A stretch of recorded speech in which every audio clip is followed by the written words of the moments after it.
This is Simple Tasty Meals with the Greenleaf community. So, Diana, I have a question for you. What if all I have in the house are a few eggs? Well, of course you can make scrambled eggs, but if you want to go a little further than that, today we're going to show you 3 ways to do something extra and creative with them.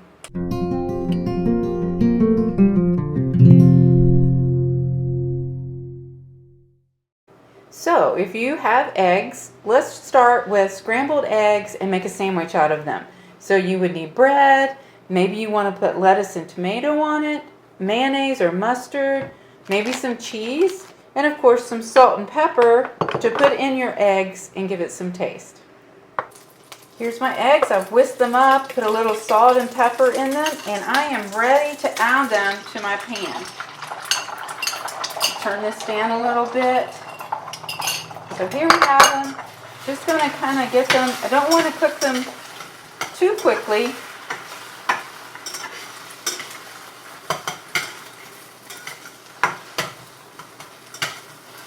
I do want to kind of keep them together so they hold together on the sandwich. So we see that we're getting that close.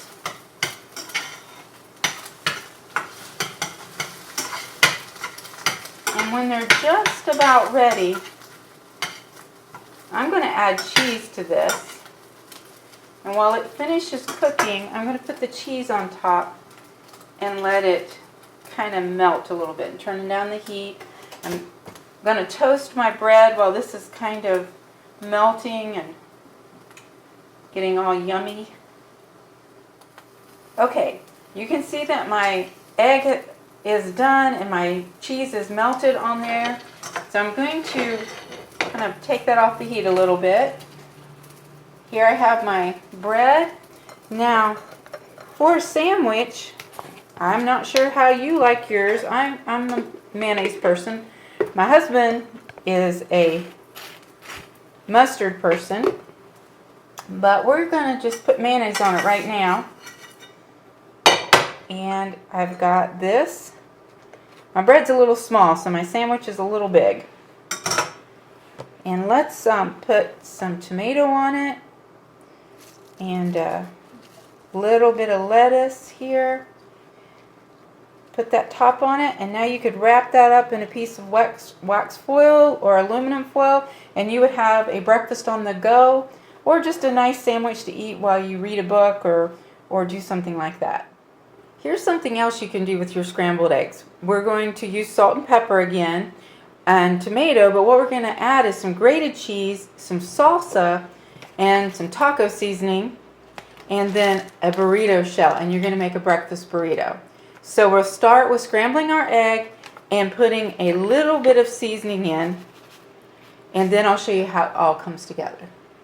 So let's put our breakfast burrito together. I have some eggs that I've scrambled here with salt and pepper and some taco seasoning.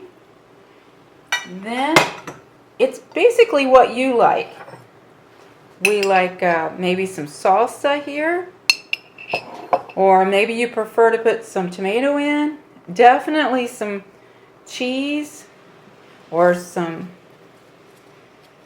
lettuce. Maybe a bit of onion sliced very thinly. Of course, you could do avocado or sour cream, anything like that. And we tend to eat ours, because I buy the smaller ones, we tend to eat ours like a taco. But if you bought the bigger burrito shells, you could actually fold it up and put it in a aluminum foil and have it very handy to eat. Okay, let's talk about an omelet. Now, I can't make a great omelet, but I can make a messy omelet. So that's just scrambled eggs with all the ingredients in it. So what I'm going to do is put some finely chopped onions in first and let them start cooking and getting soft. At this point, you could also put in pepper, and you can see I've got some cheese and ham in there right now because I've got everything on a board where I've chopped it really fine so I can do it very, very quickly. So what I'm going to do is just wait till these onions get a little bit cooked. You can see they're kind of turning brown or translucent. I don't want to actually brown them, I just want to cook them. So I may need to turn my heat down. I don't put my eggs on a high heat, more medium, That way the protein doesn't get too harsh. I think sometimes that's what people don't like about eggs. So you could also put mushrooms chopped very finely about right now. And then I like to put some tomato in mine. Again, chopped. I want to get rid of some of the moisture here. So I'll let that continue to cook a bit.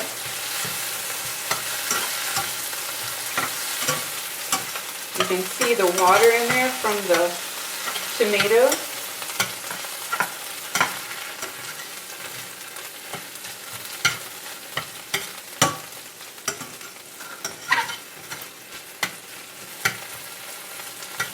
You could add garlic, you could add just about anything you can think of. You could add some kale or Swiss chard, anything like that about this time. Then when you think it's cooked to the way you like it, you add your eggs. I've added the pepper and the salt already. I've mixed them up, and then I'm going to add them on top of that. Now at this point, you could add some cooked bacon that you had left over and you crumbled in there, or some cooked sausage that you have, and that would stretch a little leftover sausage. What I have is some lunch meat, some ham lunch meat that I had, and so I chopped it, cut it very thinly, and I'm going to put that in there while the egg cooks. Now you see it's almost done here. At this point is when I would put in my cheese, because I want to stir it in, but I don't really want to cook the cheese. Now I have some sharp cheddar here. I had some leftover Parmesan from another meal. I'm going to put that in there, kind of be a little fancy here. And finish cooking this to the way we like them, which is not too hard, but definitely cooked. At this point, you can also turn off your burner and just let it finish. The tricky thing about this, because it's done now, is the tomato in it tends to make it look a little wet. So here we go. We are ready to have our messy omelet with some orange juice and toast, and have a special Saturday morning breakfast that's quite good. Hope you find these enjoyable, and I encourage you to be very creative with your scrambled eggs when you get a chance.